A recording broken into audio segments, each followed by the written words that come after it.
and welcome to the third in this series of 4 episodes on the subject of entrepreneurialism.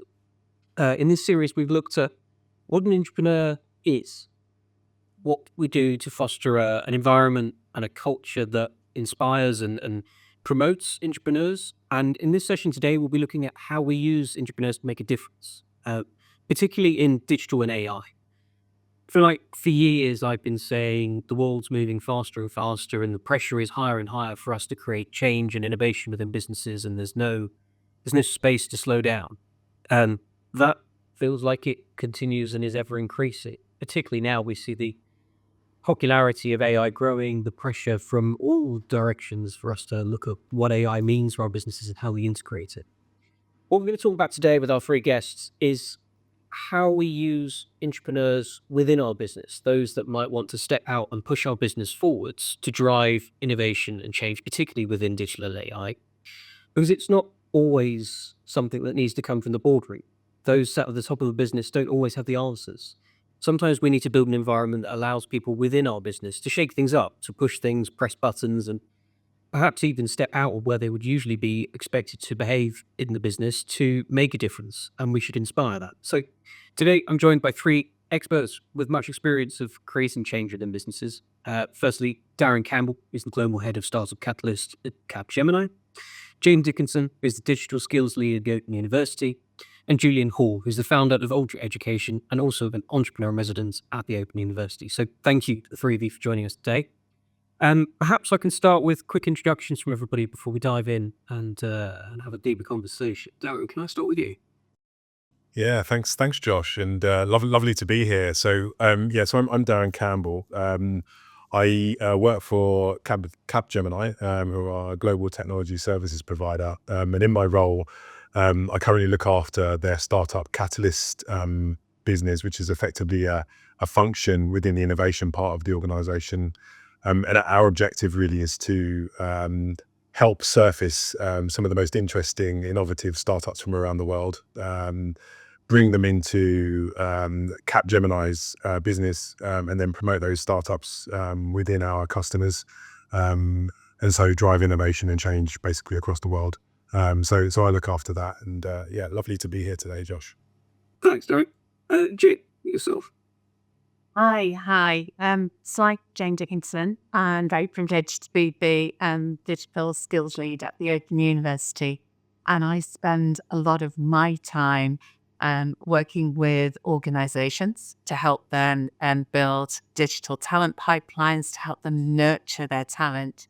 But also, more recently, I've been working on how we can really support people who are interested in tech to be able to develop those skills around perhaps other roles, other jobs, other family commitments, and kind of move into rewarding roles in the tech sector and help bridge that digital skills gap. Fantastic. And finally, Julian. Hi, Josh. Thanks for having me. So I'm the CEO and founder of a now 10-year-old social enterprise called Ultra Education. And in that time, we've been teaching entrepreneurship to children from 7 to 18 years old, but also with a view to helping them to develop work-ready skills and more often future of work-ready skills, including AI, so that they can integrate into the workplace, be it through employment or self-employment. And we see the skills that they're learning as being absolutely transferable into the workplace as entrepreneurs. My background is in technology. For quite some time, I had a whole career in corporate before I left. And so I recognized the opportunity for digital transformation, not just for corporates, but also for communities and for children and young people.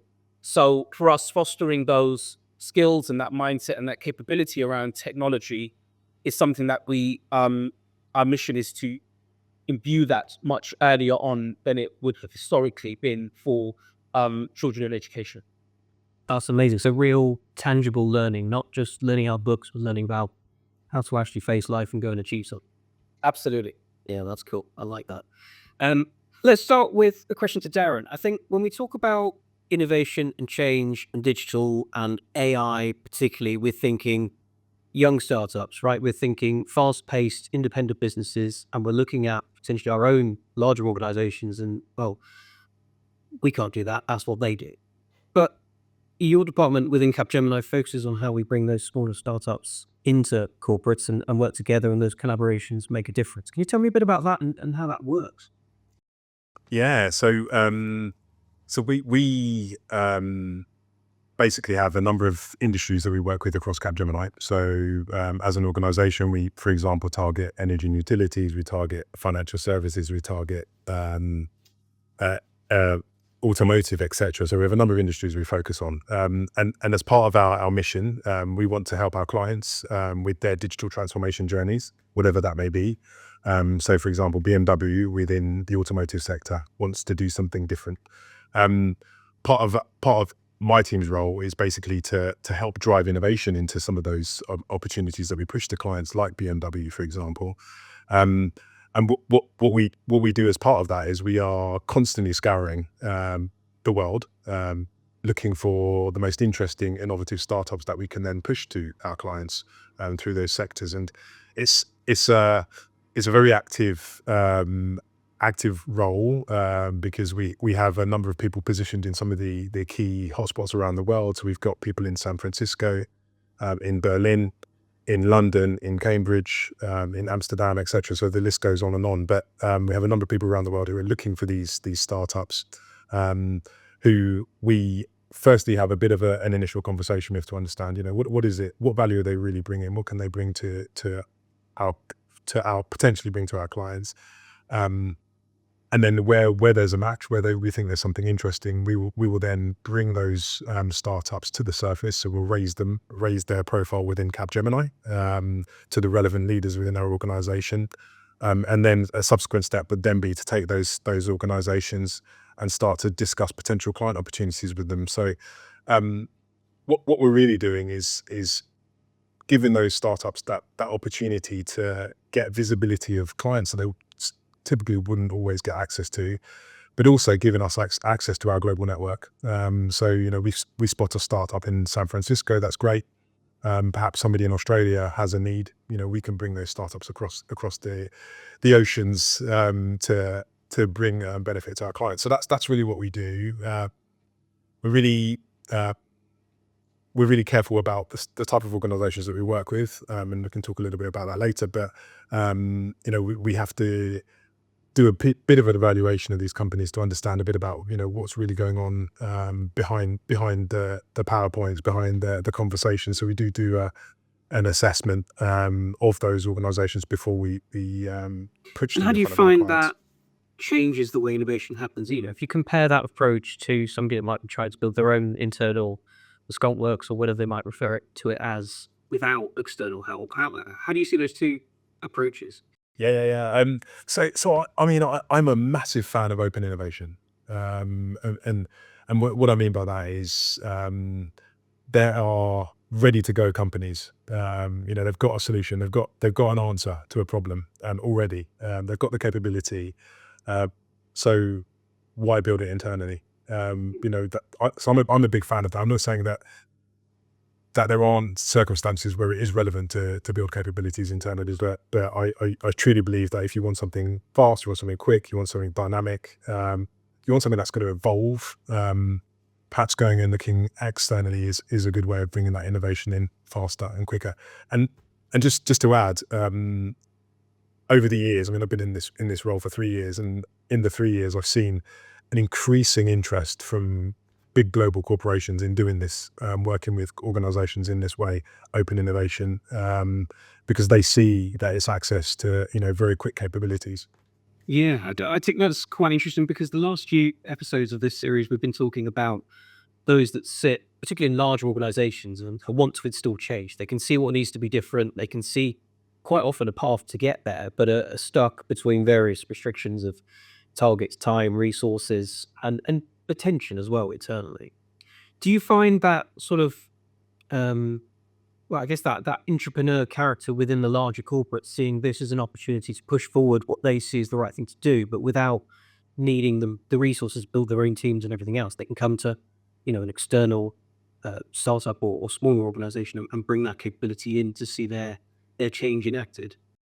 Yeah, I mean, absolutely. I mean, it's definitely there's definitely increase in appetite for it within bigger organizations. Like I said before, I think the one thing we need to be aware of though is that when we are bringing these smaller companies into the sight of these bigger companies, we're almost trying to align a speedboat and a big ship. So so you do need the right capability to be able to make that happen, because a lot of these companies that we work with certainly, they want to move 100 miles an hour.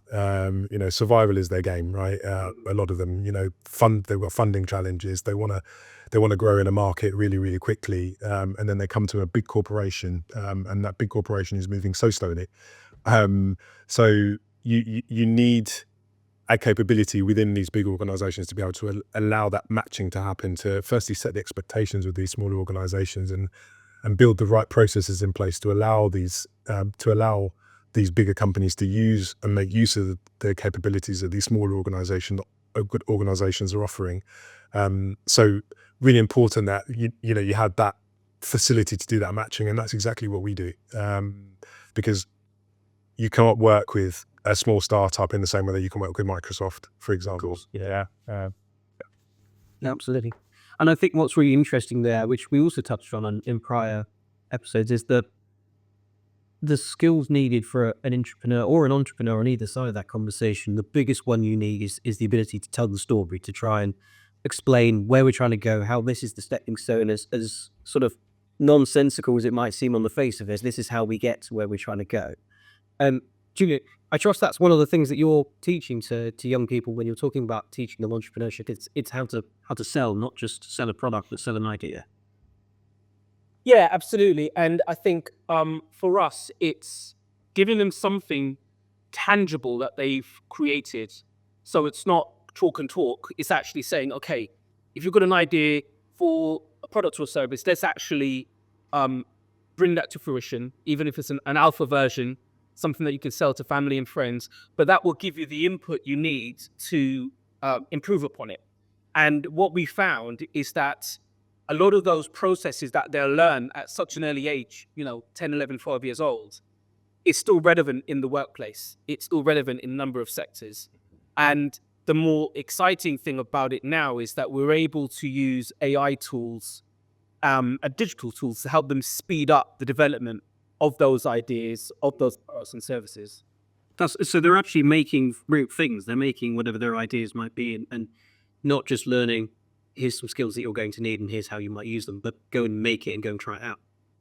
Yeah, so I always describe entrepreneurship as a practical sport.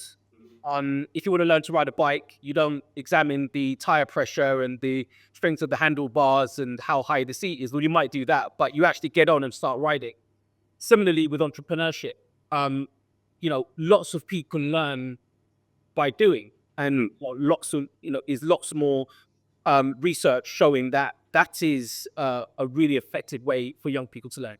So we've taken that approach and given young people the tools, the space, the support to be able to actually come up with something tangible, whether it's physical products, digital products, services, put them in an environment where they can sell, where they can get further support, mentorship, customers' feedback to help them to iteratively develop that idea.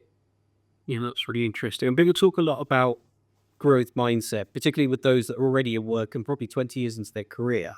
How do you define growth mindset in your world as well? But also, how do you instill that from such an early age? Because I think that's critical. Yeah, so for us, it's about redefining existing terms. So, in the world of entrepreneurship, we love acronyms and redefining them. So if you look at the word fail, which is quite a common word in school, you've either passed or failed a test or an exam. Lots of entrepreneurs in the growth mindset community have reframed the word fail to be first attempt in learning. And actually, in the world of business, particularly small and startup business, it is about failing fast and failing cheap, because you're starting off with so many assumptions, it's almost impossible to get them right first time, right? So it's again, going back to the riding a bike analogy, if you're learning to ride a bike and you fall off, no one has said that you have failed at riding a bike, because we know that you're going to stumble, you're probably going to fall off the bike, right? But actually, it's just about getting back up on the bike and, okay, what did I learn there? A bit more balance, a bit more speed, a bit more confidence, and then you apply that. And it's the same thing in business. So what we do is we give them examples of businesses, both, grown up and young people, because we've worked with so many now, who had maybe started a business idea and it didn't work out, started a partnership and that failed, but they've gone on to do something else because they've learned from that experience. That's the important bit. So often it's just about reframing what they already know within a context that enables them to take that learning with them and do something useful with it. And that's the important thing. Life is, for us, in what we teach, is about feedback. It's data. What do you do with that data, right? Somebody's come along and said, your product is too expensive. It's not good enough. Someone else is already selling it. I don't like the color. What is that data, right? And so that data, you then take it as feedback and you make micro changes, but constantly. It's always a work in progress. And that's probably the last thing we'll say to them is that, perfectionism is continuous development. It's never perfect, right? And so if you look at it like that, and you almost look at it sometimes as an experiment, saying, well, I'm about to launch something, but it's an experiment to see what feedback and data I get. That you look at it more objectively, and it's not something you take personally. If someone says, I don't like that, you're looking at it, actually, that's data that I can use to improve. Yeah, absolutely. And what feels like it should be all numbers and data and a very technical thing like change, innovation, new product development actually is very human. It's about having the resilience to go and experiment with these things, because if you can face the challenges and the setbacks, then you're the person that can continue to push, and that's where change and innovation comes from. Jane, bringing that over to you and your work at the Open University, I mean, why is it that people are so intrinsically part of innovation and change when, as I say, it feels like it should be about computers?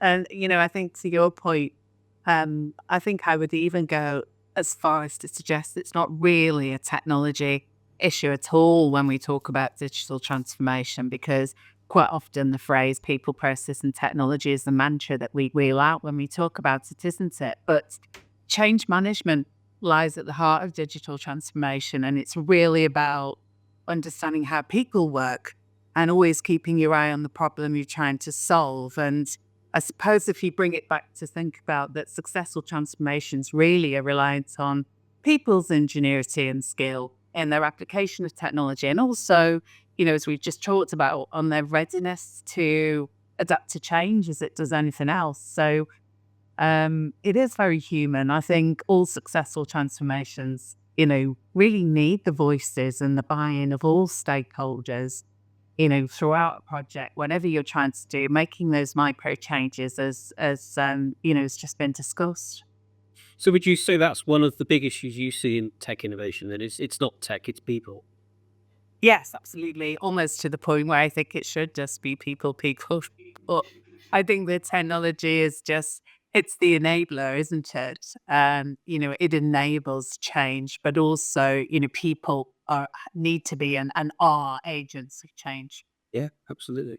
And I mean, people talk about this digital skills gap. Can we touch on that for a minute? Can we define it? I think it's a common topic on many a radio station, many podcasts, many books.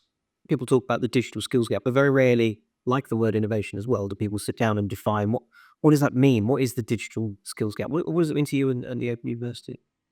Yeah, so I guess to me, when people talk about the digital skills gap, they talk about the gap between the skills that organizations need to be able to solve problems, to be able to take advantage of opportunities, and the skills that, that are available to them, either in their existing workforce or indeed that they're seeing coming through, in terms of talent pools that they have access to. So, for example, in some of our recent surveys, more than half of employers are reporting a mismatch between young people's skills levels and the levels that they would expect them to have And when you kind of twin that with, some of our other surveys around people not being very confident or at all confident in applying things such as AI to their organization, or that, there's this overwhelming, more than 3/4 of businesses believe that adopting new technologies will positively impact the productivity of their organization. You can see why we hear so much about, how this gap is really holding us back in terms of innovating, in terms of driving productivity, and, ultimately, not just how it impacts the bottom line of individual organizations, but also UK PLC. Yeah, absolutely. And I find that quite interesting. Julian, do you not feel that what you're doing should be such a prolific thing in all schools, with that in mind, that businesses are saying they don't have the skills from the people coming out of education? Do you not feel like what you're doing should be much wider spread? Is there something that you see as a clear limitation to that you've managed to break through? Josh, if I had a penny for every time someone said that, yeah, I'm feeling it. So yeah, absolutely. And well, thankfully, I've been part of a number of roundtables with government and with education, and a number of the stakeholders, lobbying bodies and organizations who absolutely see enterprise and entrepreneurship as something which should be a part of the national curriculum, and something that should just be a normal thread throughout a young person's learning, or at least the accessibility to that education. It seems as if government isn't sure whether or not entrepreneurship education should sit with business or sit with education. And a number of years back, I believe a minister made mention of, well, if we kind of green light an A-level in entrepreneurship, what will they become? They don't quite. Obviously, there was a disconnect between, well, it's, entrepreneurship is an enabler for any sector. Yeah. Right. And it's They want maths to become a mathematician, science to become a scientist. yes. No, because there wasn't that traditional straight line. The frustrating thing about it is that there are so many countries around the world. We talk about UK PLC. Well, in this regard, we are very much behind in terms of entrepreneurship. And that, when you scale that up to what's happening kind of, within the bigger business on the global stage, in some instances we do punch above our weight, but you can see that we don't output the same kind of businesses, the same type of successes as other countries. Or as prolifically as well. I mean, we may have some excellent examples, but it's not as widespread and consistent as It isn't at all. And I just think it's because there's a narrowness to how we approach business and entrepreneurship here. When actually, small business is the lifeblood of the UK economy. So there's work to be done, there's conversations to be had. But as I said, there are groups and consortia who are pushing on that conversation. And we hope that we can make some headway on that.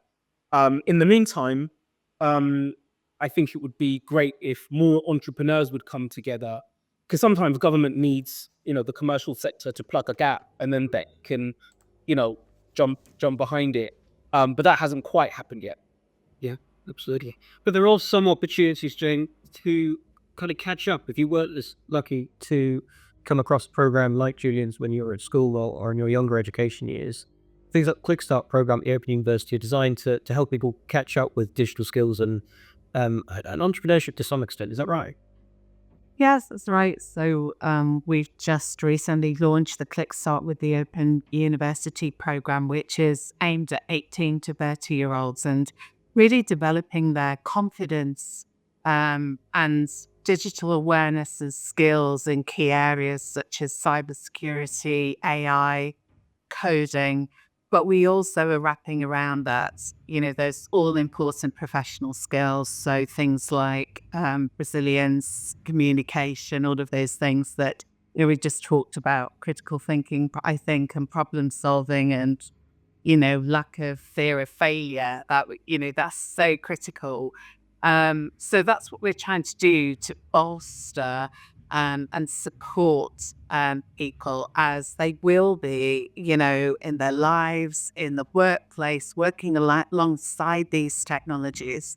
So it's really important that they feel empowered to be able to be able to utilize them to full and to use technology as an enabler. So it's open to everyone across the UK that is 18 to 30, and it's completely free to get involved. So that is one of the things that we are doing. Although obviously our curriculum, more broadly, our short courses, our degrees, all of the things that we're doing on our free learning and open learn is really focused on how can we support people to move into more rewarding work, to solve problems, to engage, all of those wonderful things that make us human as, perhaps AI starts to do the more routine things. And how can we really develop that resilience and growth mindset so that we've all got the skills to be successful in work and life. Yeah, absolutely. And a word you said there, which is really important, is empowered.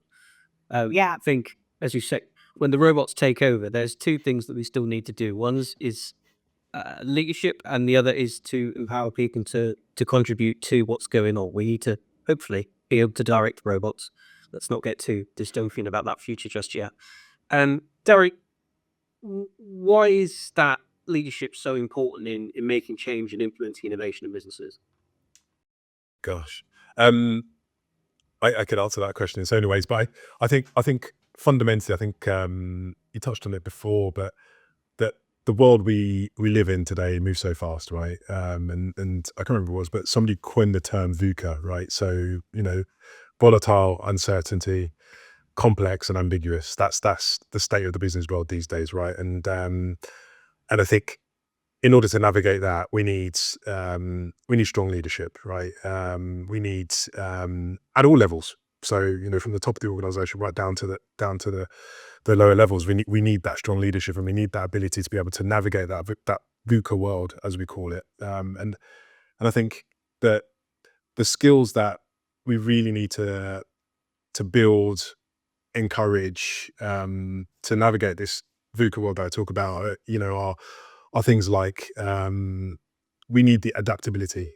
We need to be curious, particularly, given the onset of technology. It's constantly changing. We're all seeing these new things. We had DeepSeek pop up in China. We've got all these things happening. So we need the ability to be curious and critical. Jane talks about critical thinking. We need to not sometimes challenge what we see, right?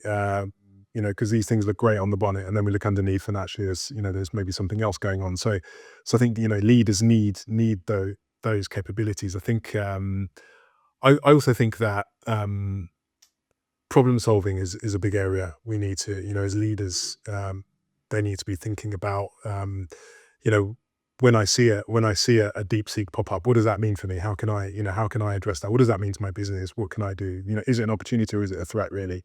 So we need strong leadership to be able to ask those questions. And I think leadership, again, for me, is about having that ability to also bring the right people along the journey with you. And again, Yeah, I think that's interesting because we've talked about entrepreneurs a lot through this series, and about how the sort of mavericks, they're people that want to take a step out of line and say, right, we're going to create change. But I think there's a huge importance to the leadership they work with it and around underneath to be able to enable that behavior. Because I think a lot of people look at leadership and say, right, that's somebody that tells you what to do. But actually, how does a leader not just tell somebody what to do, but sort of give them scope to step out of line and to be a maverick? yeah. So when we're talking about leaders operating within the context of big organizations, there's a whole ecosystem around them, right? There's policies they need to adhere to. There's, like you said, there's leadership structures that are above them. There's teams that may be below them in the organizational hierarchy, and then you'll be able to navigate all of that. I think what's what's important is that they have a vision. They are then committed to that vision, because you will often be challenged, right? People will often question you and say, "Oh, why are you going in that direction?" But if you have a vision and you're committed to it, you need to stick to it, and you need to be bold enough to stick to it. Julian talked about. I think Julian talked about risk. They also need to have the boldness to take risk, because they are quite often going against the standard or organizational beliefs, the behaviors, the processes. They need to be disruptive. So so there's all these other factors that kind of sit around these leaders that exist within these wider ecosystems, and they're things that they need to grapple with and also be comfortable with. It change is not easy, and change is uncomfortable. And as a leader who's forcing change, I like to think of it as you're almost putting like tension in the system. And you need to, and so you're going up against the grain. So you need to be bold enough and confident enough to stick to your commitments and drive it through. And you went back to education midway through your career at the Open University, didn't you? Yeah. So I did. Personally, how did you find that sort of trying to maintain change and maybe some, I don't know, would you say that almost like a change of course, but also maintaining a career at the same time? It was hard. I'll be honest, it was hard. I did a diploma in management, maybe 10 years ago, maybe a little bit longer actually. And I did it because I was working within the corporate environment at the time. I was managing a big organization at the time, and I wanted to understand more about the context in which I was operating. So hence the reason why I picked the diploma in management, and doing that whilst doing a day job was challenging because of time. However, I got so much benefit from it. Genuinely, I learned some new skills. I saw my role, I saw my organization in a different way off the back of that. I also loved the fact that I got to meet people from all over the world actually on my course, and working in very different contexts. So I got to make some friends, some of whom I'm still friends with today, and learn from them. And so for me, I think taking on that challenge at that point in my career, yes, it was tough, but I think the benefits far outweighed the challenges that came with, and thoroughly enjoyed it and thoroughly recommend that anybody who's embarking on or is at a point in their journey where they feel they need to accelerate their skills a bit more or want to do that networking. Critical part of being an entrepreneur is identifying where you could benefit from more knowledge, more experience, trying to step out of what's comfortable and do more, even if that does mean you're strapped for time and everything else. Yeah. Julian, what advice would you give to employers to sort of promote entrepreneurship within their businesses? What are the things they could do to inspire people to do more of that once they reach the working world? Well, I can kind of reflect on what I currently do within our organization, and that is to really put trust in your team. Because if you have, as Darren mentioned, a clear vision, then actually it's in the same token, a good leader will recognize that they're not the fountain of knowledge, perhaps, and that if they have good team members who are aligned with that vision, then perhaps the members of the team will have other ways to help meet that vision and help that vision to become something more substantial. And it may just happen in a different way. And so I've given my team the creative license to be just that, creative. Because when I look at other huge organizations who I have a lot of respect for, if you think about a company like Google, they very early on had their kind of 20% time where actually Google Docs came from there, Google Maps, a whole bunch of Google products came from their employees. And if they didn't create that deliberate time for their employees to exercise that entrepreneurial spirit they had, then who knows? Google may not be the company that they are today. Oh, I think there's a lesson to be learned in that for businesses everywhere.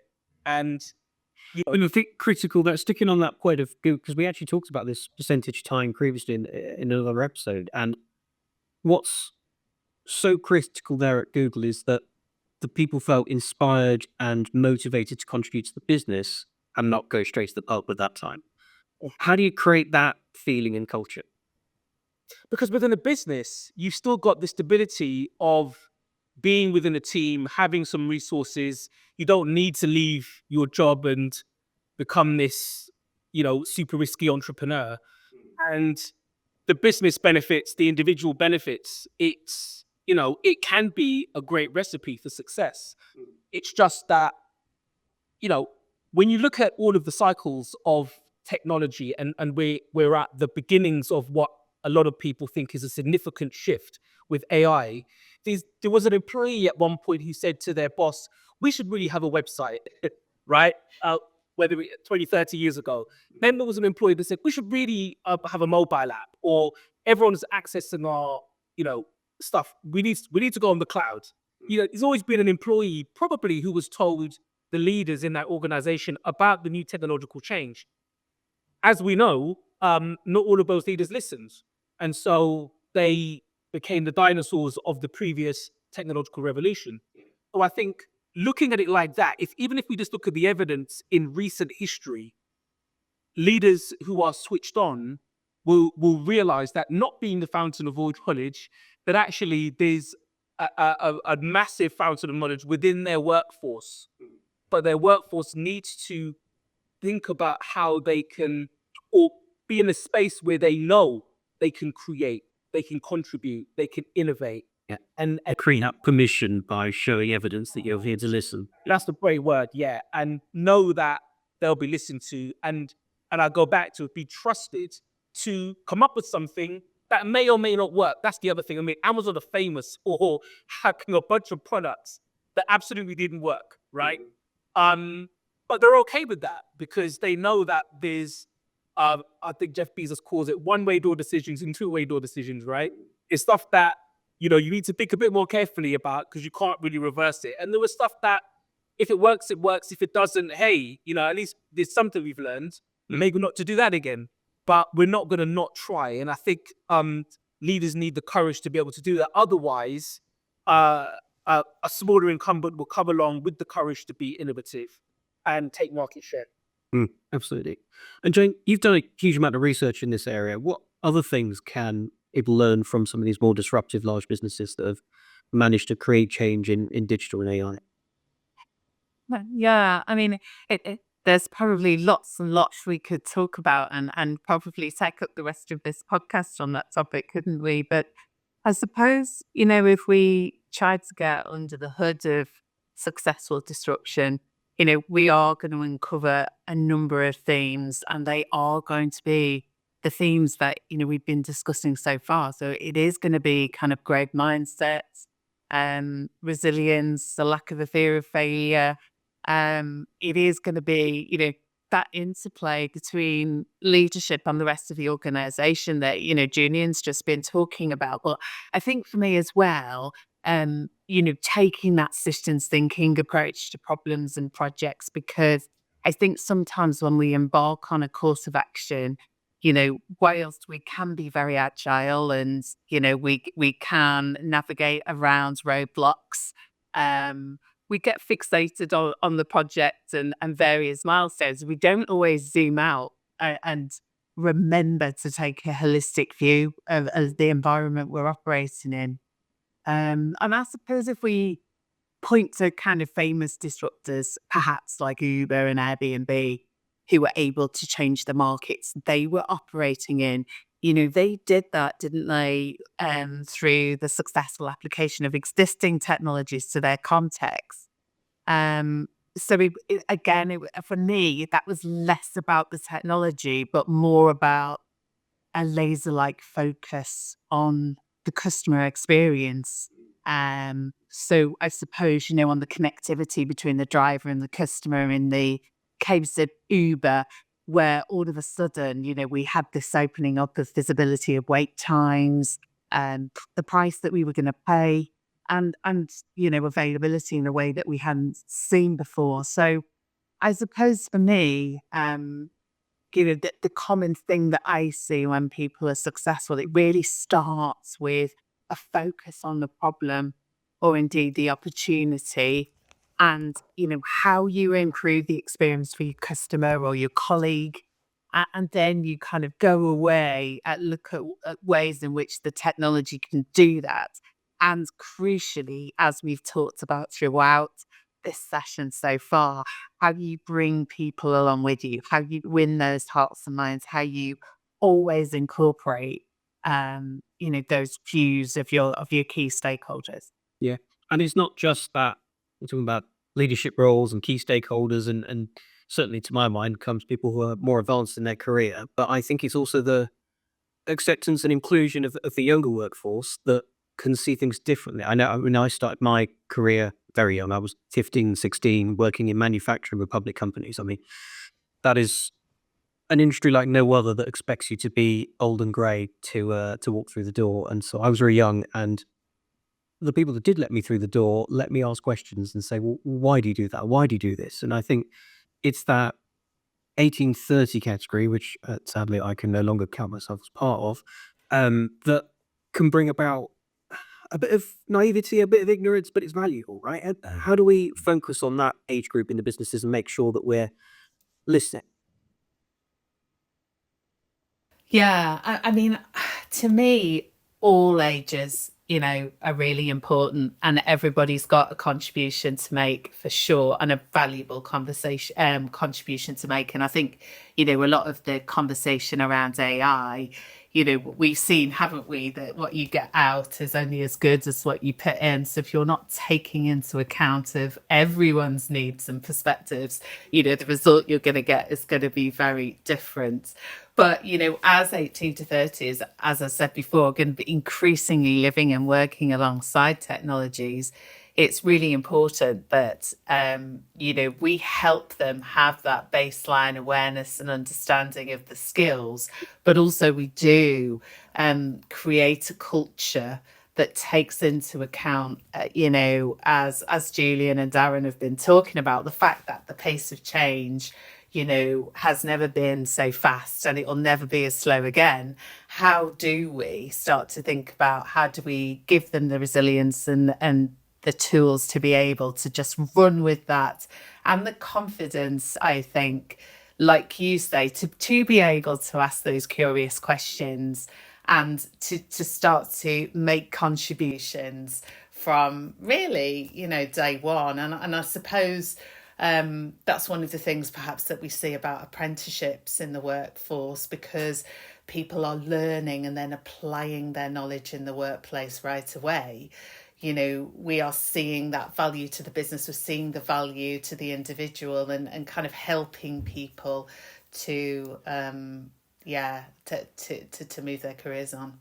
Yeah, absolutely. Well, should we take a few minutes to talk about AI in particular? Darren, UK government sees it as a massive opportunity for growth for the UK. I think a lot of businesses do as well. Or is it all just a fad and it's all about chatbots? What's in there really? What's tangible? Gosh. So I think AI, I think is, I mean, certainly in my view, is an enormous opportunity. I think some people will say, I mean, I think Julian said it before, we're kind of on the cusp of another digital revolution or another phase in our digital revolution. And I think AI is leading that. I think we talk about AI, I mean, it's a lot of people, I think the lens is really on Gen AI, to narrow it a bit more. And I think, Can we define Gen I? Gen AI is basically about generating with AI. So you can take, for example, lots of text and create some answers to some questions, or you can create images. So it's all about creating using AI. It's basically the power, right? So, but AI has just got so much potential, Gen AI in particular, because it can touch any part of a business, from the finance department to HR to operations. Gen AI could, or AI more broadly, could solve a problem. It could present opportunities, and it's far beyond chatbots. Just to answer your point earlier on, it extends to all sorts of use cases across a multitude of industries. An example might be I want to be more operationally efficient. Perhaps you could use Gen AI to drive efficiency within a manufacturing process, for example, or within a finance department. So it can touch so many different places, and we could talk for hours and hours about a number of different situations in which it could be used. But fundamentally, I mean, for me, yes, it's a potential growth driver because it will enable creation of new business models. It's an efficiency driver because it can help to cut out cost or create more synergies within an organization. And last but not least, it can also be used to enhance customer experience. A lot of people using it for within the customer experience space. So that's a great place where it can play. And if somebody's watching this and they are an entrepreneur or they have real ambitions to become one, and they want to do something in AI, they've seen an opportunity, what are some things they should be aware of?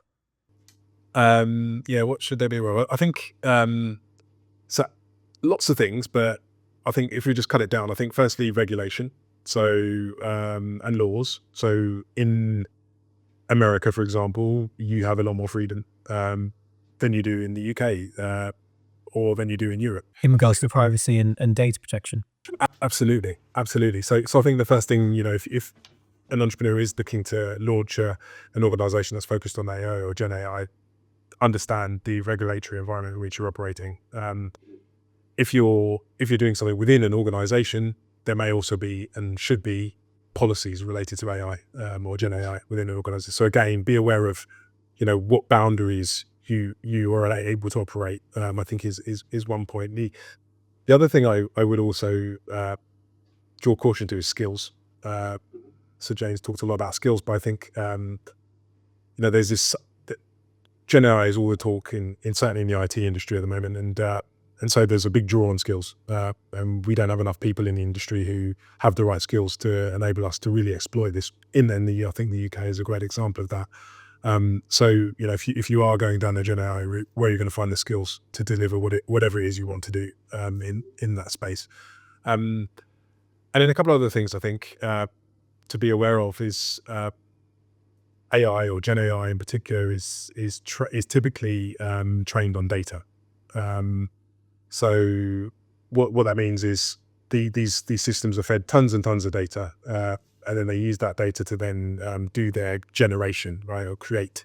What a lot of people are not aware of is that sometimes that data may be corporated, or it may have been trained on data that isn't legitimate. Sometimes that data may have bias in it. So there are things we need to think about with regards to the type of data that we're feeding these AI systems, and be careful of. So those are just some thoughts. I mean, there's many other things, Josh, but those are some of the ones that immediately come to mind. Really helpful. So, Jane, how's the Open University helping people who suddenly may be thinking about starting a project in AI or looking to implement AI in some way? Is there some opportunities at the Open University to understand more about it? Yes. So in the Kickstart program that we've talked about earlier, and we have a Getting Started with Gen AI course, which is really all about demystifying, and just following on from, a lot of what Darren was saying there. It's as much about what generative AI isn't as much as, what it is. And what we do is we take people on a fun exploration of generative AI. We get them using the tools. So the ethics and, this journey around where it can be really valuable and what its limitations are is kind of baked into this journey, I think, by week 6. And it's roughly a 10-week course if you do 3 hours a week, but, you can do it at your own pace. 06, you're creating your own advertising campaign. So, you're doing your jingle and your videos. So, you're using AI, as Darren was saying, to kind of generate, that output on those graphics. So that's what we're offering. As I say, that's out there and that's absolutely free for people to participate in. And we also have some content now that we're starting to post on our free Open Learn platform as well. But we're also developing a whole new AI undergraduate degree, which will be launching in early 2026. So for those that actually want to get into the technical piece of this, we will be offering that very soon. That's some very exciting developments going on there. And over and above that, internally at the OU at the moment, we're working with industry to roll out training to all of our staff. So you help to tackle AI internally across the university itself? Yes. So really to kind of give staff that awareness, that demystification, and then starting to give them the skills and the awareness, as I said before, about, policies and procedures. But also what we're doing is we've got a view to kind of refining that and then potentially making that available to our corporate clients as well. So very much we are using it. We're starting to, drink our own champagne. We are rolling out training to all of our own staff. We are looking to support, other organizations. And then in terms of our education and our learning, we're also, piloting approaches to using AI to support us to create new content perhaps more quickly. And whilst we will never be able to replace or replicate, the amazing work that our lecturers and our tutors do, that's just not possible. We can look at piloting perhaps some digital assistants to offer additional value to our students. So again, it's about, as has been said before, offering that additional customer value. So those are some of the things that we're doing. That's really cool. And Julian, are you also implementing AI in your organizations? Are you finding value in your business itself? Yeah, so two things we're doing. One is for our kids and one is internally. So we've spent the last couple of months since October, November last year developing our own AI mentor. She's called Abby. She's essentially a voice agent. And we've trained her on the last 10 years of data that we've collected in delivering entrepreneurial education to that age group. And you can have a conversation with her in the same... And how much your conversation? Not your own conversation, yeah. So we've trained her on one of our facilitators' voices. We've fed her all of our content, and we put some guidelines in there, and essentially our pedagogy, how we would, if we were in front of a 10-year-old, what process and what line of questioning would we, and what responses would we give to that 10-year-old if they said they wanted to, set up a t-shirt business or whatever it might be. And so we've essentially soft launched this mentor, and again, it's just a mobile phone number that can be called up, and then she'll have a conversation with you about it. At the end of the call, she'll send a WhatsApp or an SMS summary of the call. She'll follow up. If you ring again, she'll say, "Hi, Josh, how's the t-shirt business going? Did you manage to figure out the logo that we talked about?" So for us as a social impact organization, what that means is that we can remove the constraint or, which leads us to working with more children, right? So in the work we do at the moment, we might see anything between maybe 50 to 100 kids a week. But technically, Abby can speak to maybe 200 young people at a time. So, there's still lots of tweaks and stuff like that, but she's essentially in alpha mode. So we're quite excited about that. And what that actually means is once we've nailed that approach, technically we can spin out mentors who can teach any subject. So at the moment, I'm spending, quite a lot of money on an A-level tutor for my daughter. So my next mission personally is, can I figure out how I can save some money? But in also going to fit off a much wider volume of knowledge going into that training. Yeah.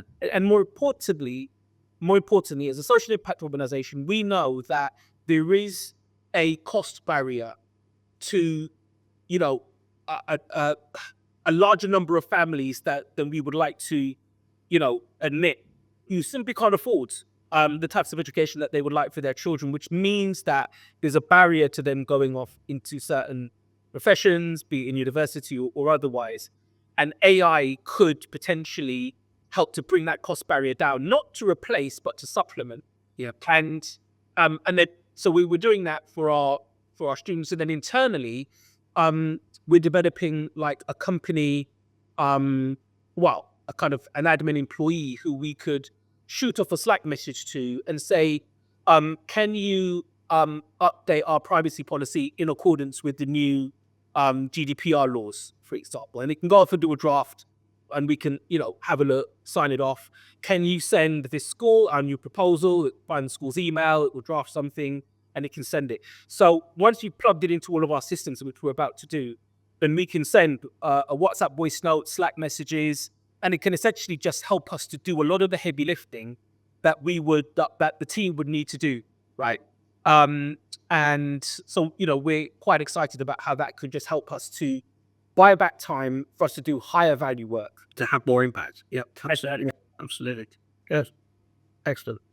Look, we're coming to the end of this session now. I've really enjoyed that conversation. Thank you, everybody, for your contributions. I will make an attempt to sum everything we've said here up into a few sentences. I'll come to it justice in a few sentences, but I think when we're looking at this, are we talking about digital and AI? We're not just talking about computers. We're talking about people skills. We're talking about developing the skills yourself or within your organization for people to be able to understand and articulate ideas, communicate them, tell the story of how change can come about from a certain project, a certain partnership, a certain piece of technology. I think we've also talked about the environment required for empowering people to bring that change forward. You know, very rarely does the best change come from a couple of select people sat at the top of an organization. It needs to be from an environment where those at all levels of the business can contribute, can feel the need and the permission to bring about change and bring something to the business. And finally, to stay learning. I think that's one of the key themes through all of your answers has been that we don't know everything, and the people that do best admit they don't know everything and acknowledge that and look for education, experience, opportunity throughout their career and provide that to other people. And I think that's one of the most valuable and exciting things we've discussed today. So thank you very much, the three of you. This has been the third in the series of 4. You can listen back to the last 2 episodes on the Open University website. The next session will be focused entirely on sustainability and how we might use entrepreneurialism to drive sustainability. So catch us again in the next 2 weeks for the next episode. But for now, thank you very much, and thank you to all of our guests.